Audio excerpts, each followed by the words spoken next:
Hello guys, this is for fire sign Leo R. Sagittarius. Welcome dito sa aking channel. This is for Saturday, Sunday. Welcome guys. Alamin natin kung anong messages, vibration, gabay, energy para sa lahat ng fire sign. Okay, fire sign, please connect your intuition sa lahat ng baraha na lumalabas dito. So, abangan mo din yung message, last message para sa inyo, fire sign. So, check mo yan sa end of the reading. Okay. Priestess. High Priestess. Dito sa barang to, there's a question para sa'yo. How are you being called to step up and lead? Okay. How are you being called?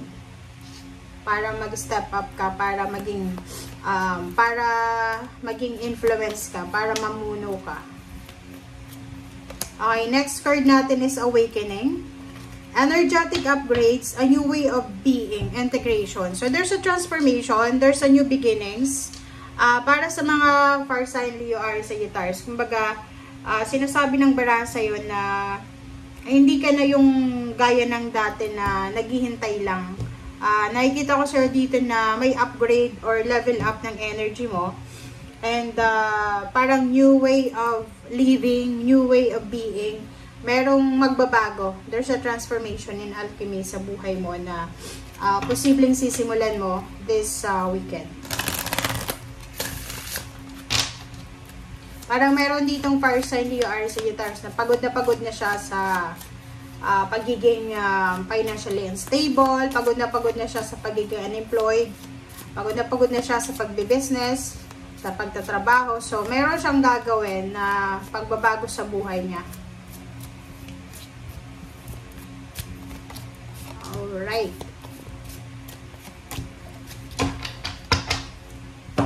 Okay. First card natin dito sa second deck is Singer. Okay, Humpback Whale. Sing healing songs for the world. Your inner navigation always guides you. Nothing can stop you or keep you from your goal. Align with your purpose and the power in your soul. So, yung barahang ito, fire sign Leo R. Sagittarius, ay nagsasabi sa inyo na parang alam mo yun, ako, parang resonated ako dito kahit hindi ako fire sign na every time na masaya, malungkot, may iniisip ako, naghaham ako or nakikinig ako ng music or kumakanta ako. Because yung music sa akin is parang ano siya, medicine. Para siyang medicine yung music sa akin. Kasi pag sobrang naiinis ako, makinig lang ako ng music ng mga classical music. Okay, classical music, mga Beethoven, Mozart, kanyan. Medyo nare-relax ako. And pag ako naman na masaya, yung yung parang mga huni lang ng ibon, yung ulan, kidlat, sobrang gustong-gusto ko yung music, yung mga sounds ng ganyan. So, marami niyan dito sa YouTube, panoorin nyo, pakinggan nyo. Ako, meron akong nakasave niyan sa may playlist ako. And, pinapakinggan ko siya sa, like, for example, kung bad trip ako, masaya, or kung ano ba naman, na emotion ko. Nakakatulong talaga siya, guys. So, dito sinasabi ng barahan na, walang sino man ang makakahadlang sa'yo, fire sign. Okay, so gawin mo kung ano yung gusto mong gawin sa buhay mo. Tuparin mo ang goals mo sa buhay. Okay, align with your purpose and the power of your soul. Basta, sinasabi ng baraha na alam mo kung anong gusto mo. Okay, hindi ka, di ba, parang yun yung sinasabi na live life to the fullest. You only live once. So, as long as wala kang tinatapakan, hindi naman illegal, hindi naman masama yung ginagawa mo, okay lang, nagawin ko anong gusto natin. Okay? Next card natin, fire sign Leo R. Sagittarius. Same din, whale din siya. So, Orca Whale, adventure. Dito sinasabi na, dare to do things differently. Sing your wild song. Ganun din, no? Manifest your travel dreams. Attempt the great journey with confidence. Be loyal. Friends and family are your treasures. Be brave. You are more powerful than you know. So, same din yung energy mo. Sinasabi ng barahan na yun, try to do things differently. Parang, huwag tayong masyadong sumabay sa agos ng buhay. Kung ano yung uso, ganun yung gagawin. No? Ako, I'm against the flow of life. Sa ngayon, yung parang I'm against the flow of life, na kung ano yung uso, gagawin ko, susundin ko. Uso yung cellphone, bibili ako, no. Hindi ako yung klase ng tao na bibili ako ng cellphone kung sira na yung cellphone ko. Okay? Alam nyo ba na yung cellphone na tong ginagamit ko na to, sa tawag dyan, sa reread, ay simula pa to ng simula, as in 2020 pa siya. Never pa akong nagbago ng cellphone. Okay? And, ano lang to second hand lang siya. And hindi siya yung mark na iPhone, Samsung, hindi. Ano lang siya, Oppo lang siya. Etong cellphone ko na to. Kasi ganun kahit like for example, ako kasi, quality versus quantity. Ayoko ng, parang, because uso, ganyan, ganito. Yung asawa ko, may iPhone siya. Pero, palaging, low bat. Yung akin, kahit, ibalibag to ng anak ko. 20 times na tong, mga several times na tong tinapon ng anak ko. Still, surviving pa rin yung cellphone ko. 'Di ba? Nilagay niya na to sa balde, may tubig, pinunasan niya ng baby wipes, wala. As in, surviving pa rin.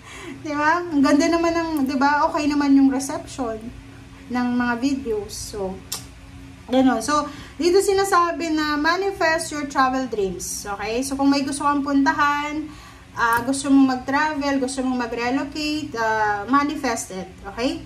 Sinasabi ng barahan na kung gusto mong mag-travel, be confident. Lalo dun sa mga bagong, or yung first time nyo mag-abroad, first time yung lumipat ng bahay, maging independent. So, kailangan yung pag-aralan. Okay?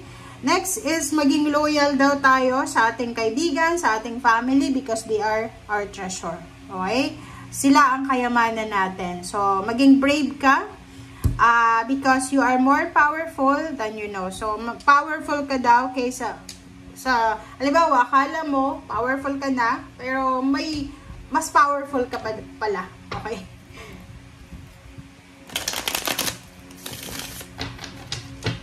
Okay.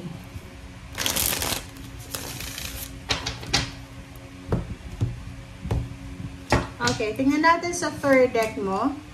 Knight of Cups, Ten of Pentacles, Wheel of Fortune, and Three of Swords. Sa ilalim mo dito, there's a Devil, the Devil, and Ace of Wands. So, parang, and the Sun. So, parang far sign you are Sagittarius. There's a destiny na happiness and celebration sa buhay mo kasi merong the Sun dito. But the problem is, there's a Devil, there's a Capricorn energy na posibleng nakakahadlang para sa kaligayahan na darating sa buhay mo. Like for example, marami kang plano about your family, about your relationship, about your job, about your family, or kung ano man siya, travel, pero hindi siya, parang hindi siya 100% na pakiramdam mo mangyayari because mayroong mga sagabal. Maybe, kapamilya mo, kaibigan, karelasyon na parang kinokontra niya. Pag every time sinasabi mo, gusto kong pumunta ng Amerika, like, biro lang. Tapos, yung mga kamag-anak kong sasabihin, hindi, wag kang pupunta doon, ganyan-ganyan. So, parang, they're evil eyers. Diba?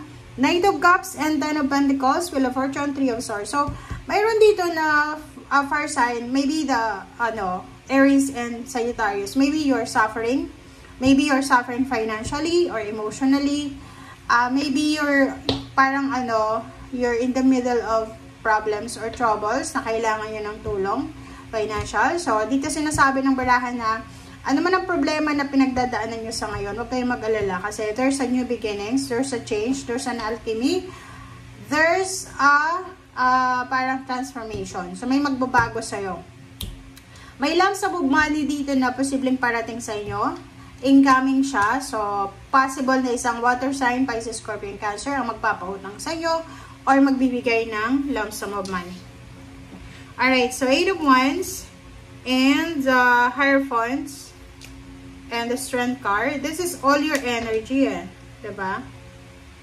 Energy mo nyo yan, fire sign Leo, Aries, Sagittarius. Sinasabi ng baraha sa'yo dito na isang napakabilis na partnership, collaboration, ang posibleng darating sa buhay mo na pwedeng makatulong sa'yo para maging malakas ka, maging brave ka. Kumbaga, you are lucky because you are supported ng mga tao.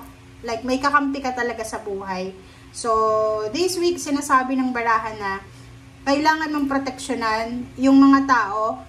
Tulad nga dito, sinasabi, maging loyal ka sa mga kaibigan mo, sa pamilya mo. Kasi sila yung ano mo sila yung treasure mo, sila yung kayamanan mo. So, you're lucky then because yung mga taong nagmamahal sa'yo ay talagang susuportahan ka nila sa kung ano man ang gusto mong gawin sa buhay. Okay? You're lucky because yung mga support system mo, yung Hierophant mo, ay kumbaga sila yung lakas mo na kahit anong pagsubok kaya mong mapagtagumpayan because nandyan sila para saluhin ka. Alright, so thank you for watching guys and see you again. Bye!